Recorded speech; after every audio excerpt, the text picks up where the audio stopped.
Good evening, everyone, and thank you very much for coming to our Retail Blockchain Consortium.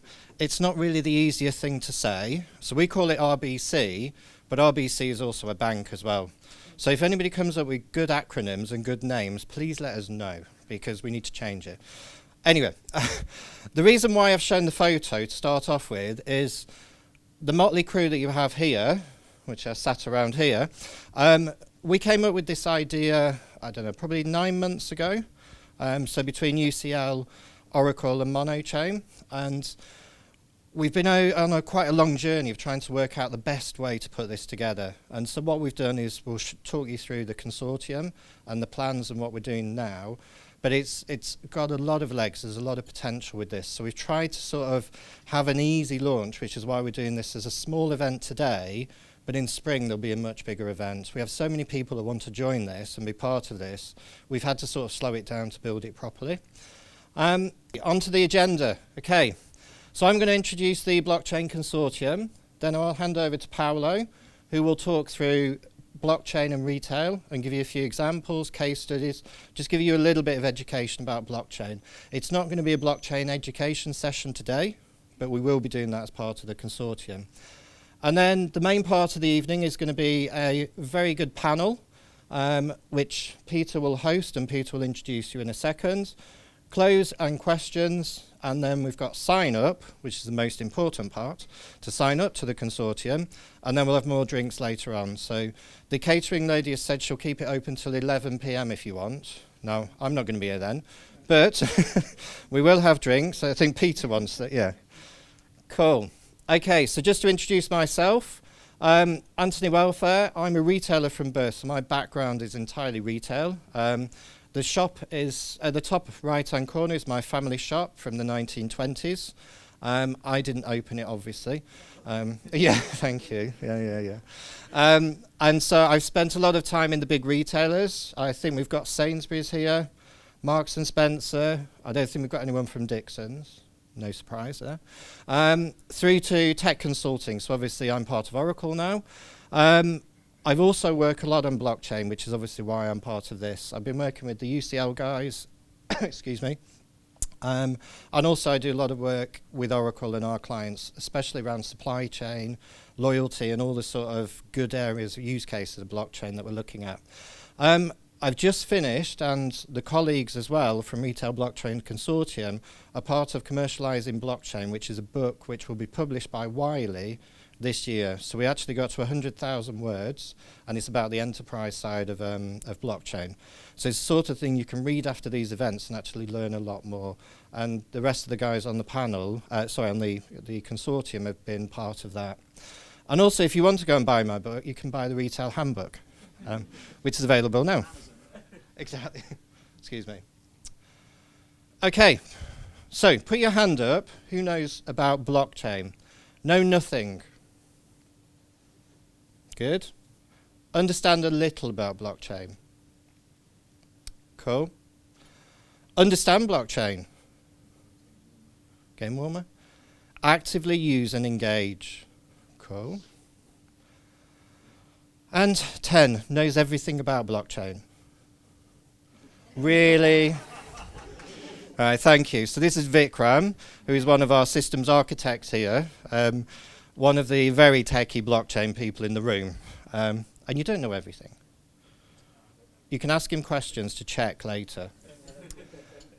So, for those of you who are 2 and above, what are these symbols? Which ones? Yeah.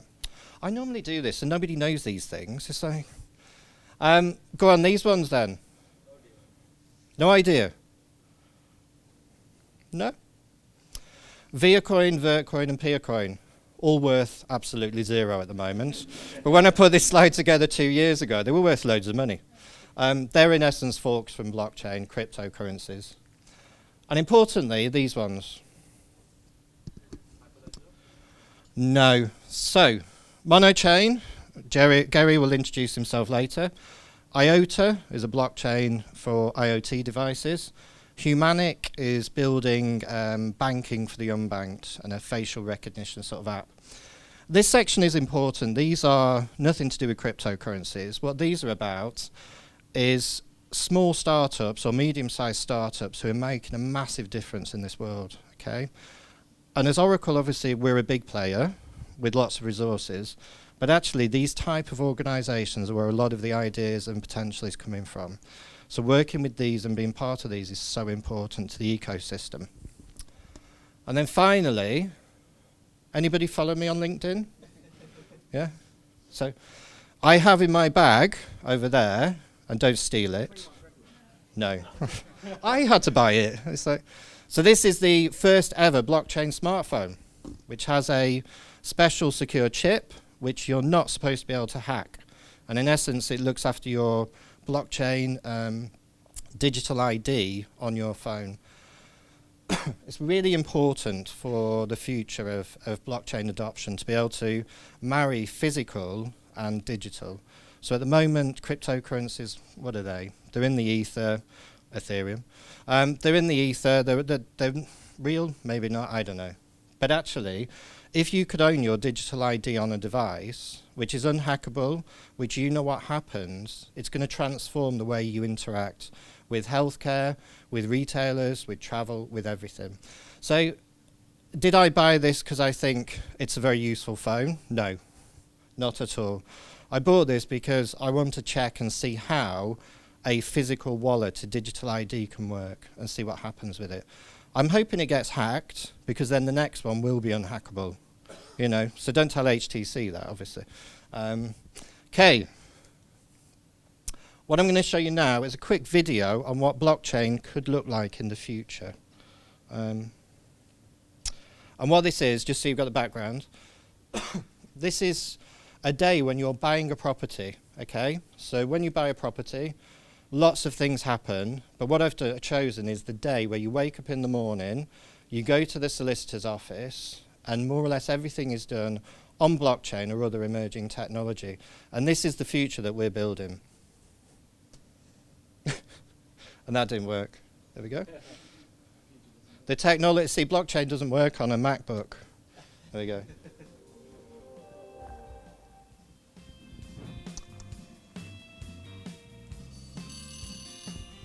So this is me automatically waking up, and my Tesla appears automatically because it knows I've woken up. This is the route of the Tesla. Obviously, there's no driver. And it's saved to blockchain, so I've got a record of my route. And obviously, I'm going to pay with Acoin, a cryptocurrency not available. Arrive at the solicitors, a little map to get me to the door. And as I arrive, because the phone has my ID, the door opens straight away at the solicitor. Excuse me. So I bought the apartment very quickly there. I didn't realize it went that fast. So I'm going to celebrate. So I scan the champagne to show that I'm over 18. And then I scan it for the provenance, where it's from, and any information about it, because I want to know it's real champagne. I go back home, and the title deed arrives on my phone. And the blockchain, or the secure keys are sent on the blockchain. Straight away, I go to the phone, use the travel app, and then fly to Barcelona to enjoy my flat. I didn't realize the video went as quickly as that, so. That's literally impossible to do. I need to slow that down. The point of that is to show all what blockchain can do, because most people sit there and go, well, is it supply chain, is it this, is it that? There's payments, there's tracking your journeys, there's digital ID, there's paying the solicitor, there's a solicitor blockchain, you know, we didn't show the certificates and title deeds, but all that side of it, there's a lot that can happen. So blockchain is not this sort of fake sort of maybe it will work, maybe it won't. It actually will. That's real use cases that will happen over the next few weeks, months and years. Okay, so what are we here for? What's the Retail Blockchain Consortium? These are very wordy slides because we're going to use them to make sure we share with everyone so you understand it. So I'm not going to read everything that's on it. But it's to share knowledge and work together for the retail value chain, okay? So that's everything from the raw material manufacturers through to the physical manufacturers through to the retailer. It's everything that's involved. We're getting the product to the shelves, to the customers. And after that, loyalty and things like that. And what it's trying to do is bring together the whole blockchain across the world and across verticals. Blockchain is not a solution that one person, one company can do. It's an ecosystem. It's a whole wider sort of world. And so we need to bring together everybody in this room, plus everybody else outside the room, to put this together to make a good solution. We don't know what the use cases are. We obviously have use cases today, but I guarantee you they'll be different in a year, and in 2 years, completely different. The way we're doing this is through working groups, and this is the most important part of anything that anybody says today, although the panel might say some good things. This is what you need to understand. The working groups are where you can get involved, okay? So each working group, there's going to be a leader, and they're basically going to be coordinating it, managing it, and making it happen. And within it, you'll be working together to shape the different use cases, the different legislation, the different sort of standards, protocols that needed for each of those. There will be more. We've chosen 4 to start. We're trying to sort of scale it realistically. Grocery supply chain. Anybody know what that is? Paul, you're not allowed to answer. So grocery supply chain is for all the supermarket type food, fresh produce, yogurts, milk, eggs, cheese, all that side of it. It's fairly similar in the way that it operates. So we need to find solutions from farm through to fork, in essence, as they call it. Luxury goods supply chain. I'm sorry, so Peter will be leading that session, Peter Bambridge.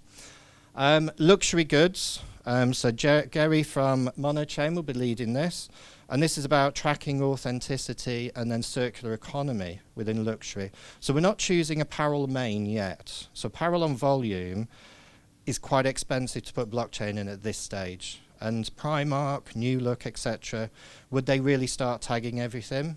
I wouldn't if I were them. In a few years, when the techs move forward, it will do. So we're picking the ones that make sense at this stage. Pharmaceutical, we've got colleagues in from Pharma Trust over there, and the guys have got to stand outside. Pharmaceutical, as you can imagine, is a really important supply chain. Counterfeiting, lost products, has the patient taken it, etc. There's a lot of issues around that. A really, really interesting sort of use case, well, whole set of use cases. And then finally, B2B supply chain. So that's sort of companies who are supplying to other companies to make it all happen. So it could be construction, it could be car manufacturing, etc. So that's sort of a little bit more in development. The other 3 were sort of quite well forward. Anybody who's part of the consortium, you can suggest working groups, and we'll review them, and we'll set them up as and when we need to. So it's a community sort of process. This is not about us directing it. I'm not going to read through these because it'll take me all night. But the benefits of the membership is about working together, proof of concepts, working with governments, working with legislation, working cross sectors, cross countries, cross every type of experience to come up with what are the best blockchain solutions for the different working groups we've talked about. Who can join? Anyone, basically. What we're calling is the members. So the retailers, brands, supply chain, academia, non-profit, etc. And then the others are the partners, the tech companies like Oracle, Cisco, etc. And the consulting partners like Deloitte, Accenture, you know, that in essence they will fund more of the future of what we're doing. So the members are the people that will really benefit, and obviously the consultancies and tech companies have the solutions or can build them. So some of them have them, some of them need to refine them and build them. So it's working together as a nice consortium. Importantly, we're going to do a blockchain report. So UCL lead this. This is not anything to do with any commercial. And it's going to be what does the retail value chain look like for Europe? Is it? Where's Nico? Worldwide, sorry. Thank you. So across the world, what is happening, what's hot, what's not? These are the sorts of areas. This will be launched at the summit, which will be sometime in spring. So we're working on the dates, the venues, etc. at the moment. That will be a lot bigger event. There'll be education there. There'll be lots of partners. More importantly, there'll be updates on the working groups. What's happening, what's working, what's not. And then that's where we'll share the report and the findings. So the first one's in spring, and then obviously be an annual event. How do you join? Sign up in the foyer afterwards, and there's a few signs on which working group, etc. We've got a Google form which you just need to fill in to sign up with your details. There's no commitment in terms of money or anything like that. What we want is your brain and your time. So if you're passionate about this, join it. If there's other people in your organisations and your network, get them to join this. The more people that are part of this, the better the outcome. It's as simple as that. The more brains on this and the more commitment, the better these solutions will get. And then finally, because Nikhil likes giving discount from UCL, but if you sign up, you can get a discount on the UCL Exec Education Blockchain Programme. But Nikhil won't tell me what that discount is. You have to negotiate with him, unfortunately. Right? So I'd suggest you start at 105%. Yeah? Fair call, Nikhil? And work back from that, but don't go less than 90%, I think is fair. By the way, Paolo's about to come on, and he's in charge of UCL, so he's probably going to kill me in a second. And that said, I'm going to introduce Paolo, who's one of the founding directors of the Retail Consortium. And Paolo is the executive director at UCL Centre for Blockchain. So I think if we are all here, we have some knowledge about blockchain, as we've seen earlier from the questionnaire of Anthony. And what I would like to do in the next 20 minutes is more or less is about explaining the importance of having this consortium, and also the difficulties that we came across when we started to think about this consortium, because the supply chain, value chain is very complex topics that touch different sectors, and different sectors that have different business needs. So if we look at the past, let's say that the globalization of the supply chain was driven until for the second half of the last centuries by two major inventions. One was the container, and the other was the barcode, and these basically brought the standards into the global supply chain of especially physical goods. And they were highly complementary standards, and they allow basically the companies to grow and to supply goods over the world. So what is important to understand is that with the advent of the internet in the early 2000s, we have a lot of data-driven companies. And these data-driven companies require a lot of different type of technologies to transfer not only physical goods, but to transfer what represents physical goods, which are basically smart data. And therefore, they need a smart data container. They don't need any more, or better, they don't need only container for physical goods, but they need this type of smart data container. And some statistics shows that 80% of the total value creation can be unfolded thanks to this type of deployment of these data into these new containers. And we think that basically the blockchain can somehow provide the technology to create this type of smart data containers. And I don't need to go through the details, technical details about how and why I think that the blockchain could indeed be the technology that can bring this type of smart data container to the markets. But we can, if some of us know a little bit about blockchain, we can go to the Merkle tree, to the distribution net, to the distribution of the nodes that achieve consensus through different type of rules, to the different type of actors that authorize transactions, verify the transaction, and so on and so forth. All this complexity, cryptography, network distribution, Merkle tree, and all together basically bring this type of technology that can allow basically smart data to be transferred. So without going into the details of the blockchain, I think some major drivers can be used in the supply chain of blockchain. So decentralization, so the fact that basically there is no need of a point of aggregation, which can become a point of failure at a certain point during the lifetime of a product. Security and immutability, the fact that basically there is no possibility to tamper-proof with the data. The data is secure, and the data in the ledgers is append only, so you cannot erase the data. So the history is recorded forever and ever. Transparency, because there are different level of authority to read, write the ledgers. So and different type of rules depending on the type of blockchain. Another characteristic which is very important is the automation and the smart contract. The automation basically of dispute resolution. So there is no possibility to have a conflict database, conflict records, conflicting ledgers among the people in the in the supply chain. And the smart contract is basically the possibility to have a self-enforcing type of rules and mechanism. Metadata is also very, very important because it allows basically to tokenize basically physical assets, to digitize physical assets, and to represent the physical asset, the physical goods, or the physical item that we are dealing with into a digital item. So that's all about an overview about the blockchain, in the supply chain. But let me go to the well. This is another overview about the possibility of moving from the current state to the future states. Well, basically the current state is very intensive in terms of paperwork, very manual dependence on, and not yet automatized.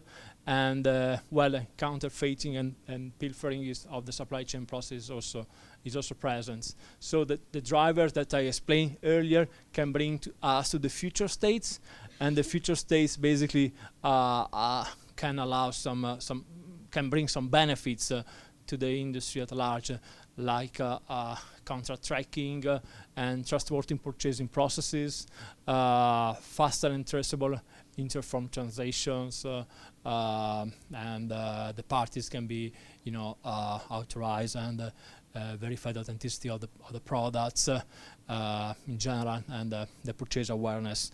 But let me go more in details into the different sectors, which are basically the sector mentioned earlier by Anthony, which constitute our original proposal of the working groups. And these working groups basically, let's start with the food. Let's say that in the food industry we have some problems at the moment, and I try to list here some of the major problems that we have at the moment. The food tracking is one of the major problem, especially for when the raw material come from very far from the point of consumption. Tropical fish is an example if you are in Europe. Product quality, maintenance, and conservation of the foods, which is very, very important. Difficult communication generally we have with respect to the standards among the different actors, especially if they are they use different systems, and they are from different countries. And also we observe in the recent periods a rising cost of the supply chain due to global competition and more rigid regulatory frameworks. And finally, for fast-moving consumer goods, we have a problem with the warehouse tracking on the inventory for these goods. So these are some of the problems that the food industry is facing at the moment, and these are just some highlights that I took from the news about the problem that can emerge, and about product manipulation, for examples, where basically expired meals can be falsified by the labels, and the food in that specific case have been provided to the school kitchens, to our kids, or other problem like a more serious problem like the E. coli that spread out from the foods. So the solution to this problem could come from a blockchain solution, and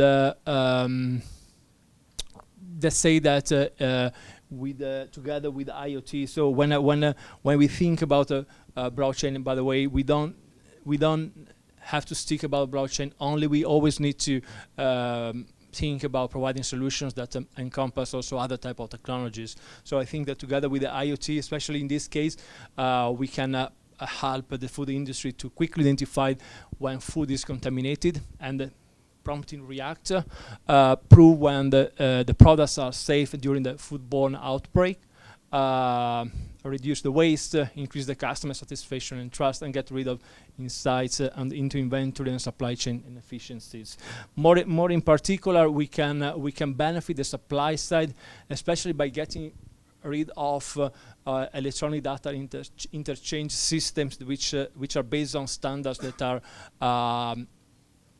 are basically being designed in the 70s of the last century, and standards are also very often very complex, and there are many of these. So having an harmonized solution, a standardized solution based on blockchain could benefit the supply side when they need to communicate with the vendors and transfer information to the vendors. From the customer side, of course, there is a benefit to track the provenance. So through the blockchain, so the fact that you can somehow have a report on the status of the food during its manipulation along the different phases of the supply chain is very important for the consumer point of view, especially because consumers are increasing their or are shifting their consumer habits toward more fresh, more organic, more additive-free type of foods. And for the retailers, of course, the blockchain solution in this case can help to increase the efficiency of integrating tracking systems. Well, one of the solutions could be the solution proposed by Oracle. I don't go through this, but I just basically say that is not only a solution for the food industry, is a solution that can be applied to different type of industries, and is divided in four main parts. The first one is basically about the intelligence track and trace the solution of the goods and the assets, so their movements. They have the second part, which is about the lot lineage and the provenance, to verify the provenance of the goods and capture the information during the transformation of the goods. And they have the third part, which is about the intelligence cold chain, which monitor the condition of the good from the manufacturer to the end of the point of sale, and improve the safety, with the purpose to improve the safety. And the last part is about the warranty and the usage tracking, which is more about lifelong products which require some level of warranty. With regard to the fashion industry in general, which is basically the second type of working group that we have think of. Also here we have some long-term standing problems that this type of industry is facing. Well, product counterfeit is the major problem. I think the people from the apparel industry or the fashion industry know better than me how big is this problem. If I'm not wrong, it's about 500 billion per year in loss. Then we have the problem about the fact that the products are changing the whole basically habit by moving toward a faster and immediate basically see now buy now. So the consumption process is moving faster with respect to the past, thanks to the internet technology. Sustainability is also an important part, especially for millennials. Social media, of course, exposition for brands showing lack of issue in the supply chain is also another important issue aspects. And also we see also a redefinition of the old point of sale of the brick and mortar type of branch or malls or boutiques, and we see an increasing consumption that go through the nets. And finally, something that is linked somehow to to the sustainability, which is the pollution, which is also a very important type of topics, and that is part of the equation which drive the consumptions of the millennials, is about pollution, and the fast-moving fashion industry is really providing some problem in terms of environment in this case. So also here, basically, some solutions have been brought to the markets. One example is MonoChain, that tried to basically create a B2B2C platform to combat counterfeit and facilitate the circular economy for second-hand products by tracking the products through a non-fungible token. And few of you would know that the non-fungible token is following the protocol RC721, which is a particular link to a specific product, which is very interesting. A type of token that was kind of became famous during the end of the last year with the CryptoKitties, which is these funny games that basically at a certain point during December was basically blocking the Ethereum network. Anyhow, they are exploiting this type of new protocol. Other solutions in the blockchain space for the fashion industry is about tracking the originality of the product. There is this company called Provenance that basically issue a kind of a QR code that track all the information of the product.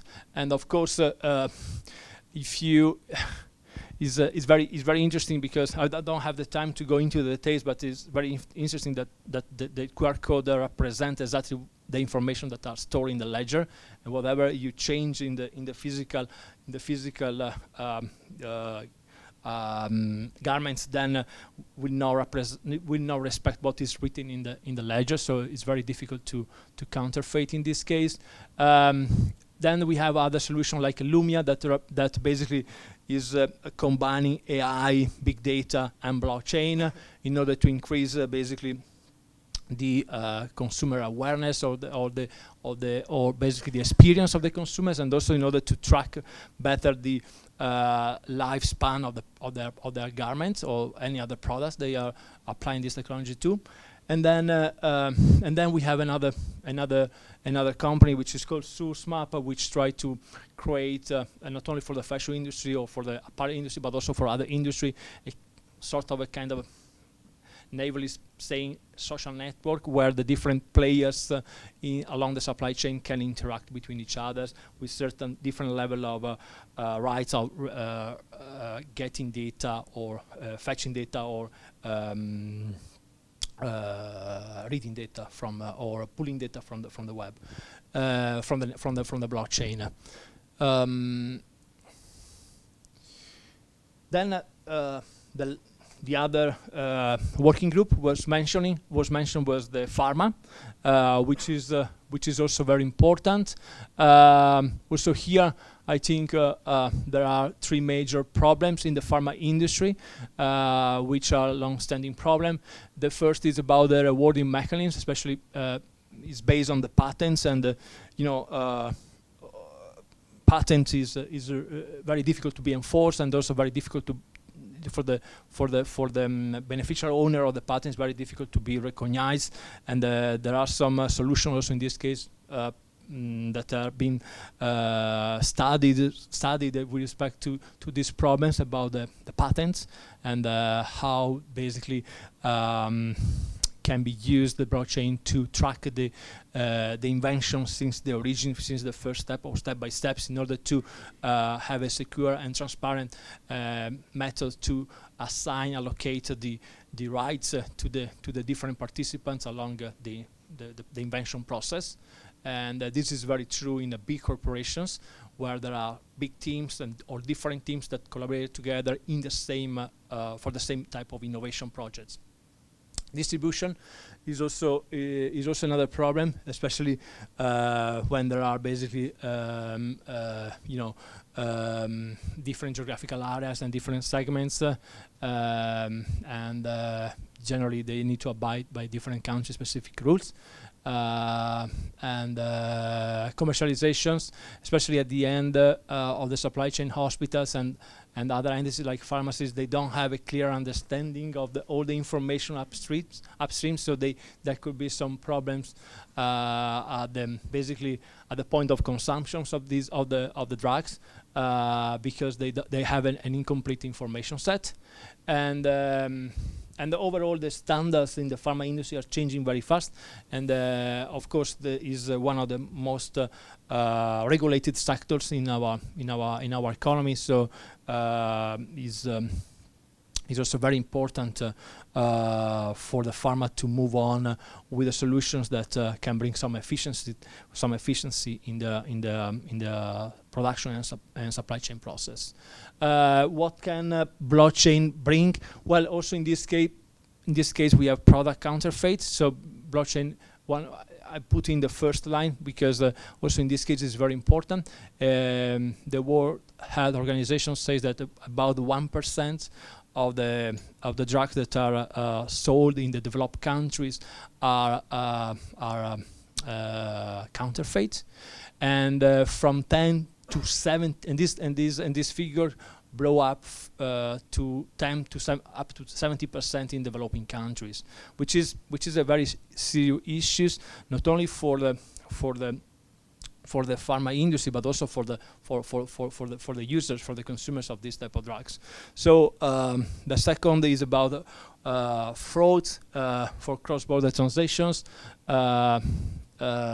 major efficiency and less bureaucratic paperwork can bring also transparency in bidding procedures, shorter life cycle for drugs and development and discovery. So from the point of development to the point of going to the market, and the trustworthy purchasing process history that can track basically and can be very visible to all the parties, and also can somehow enhance the level of ethics among the parties, and especially when we deal with special disease, which require a little bit of more careness.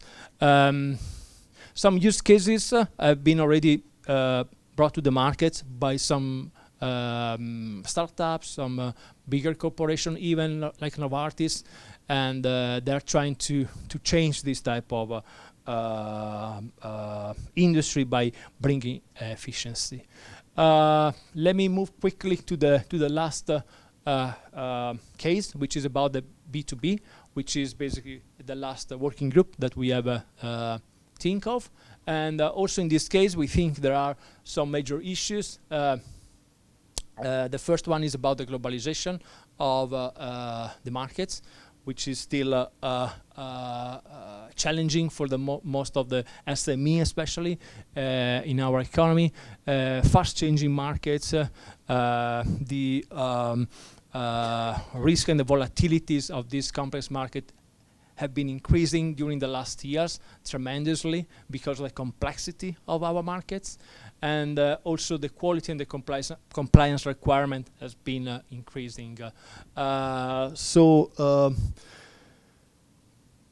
In this case, just to conclude, these are just a few thoughts for the B2B industry, which is basically encompass a large portion of our economy, because we can go from automotive to furniture or whatever, is automatization of the transaction of the cash flow between companies, for example. This could be very, very easily done, and this is already done in some cases through smart contracts.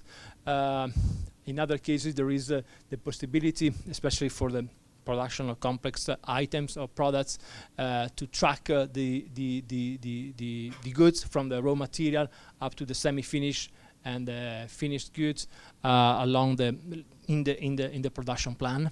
And also this could have benefits if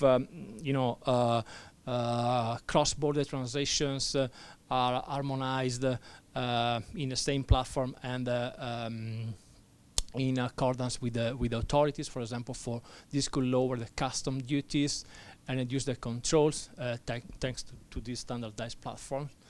And finally, basically, an ecosystem of hyper-connected companies and business that use common platforms, that use common standards, can somehow deliver faster and faster the products to the market and a higher quality. So that's my thoughts on the B2B to conclude.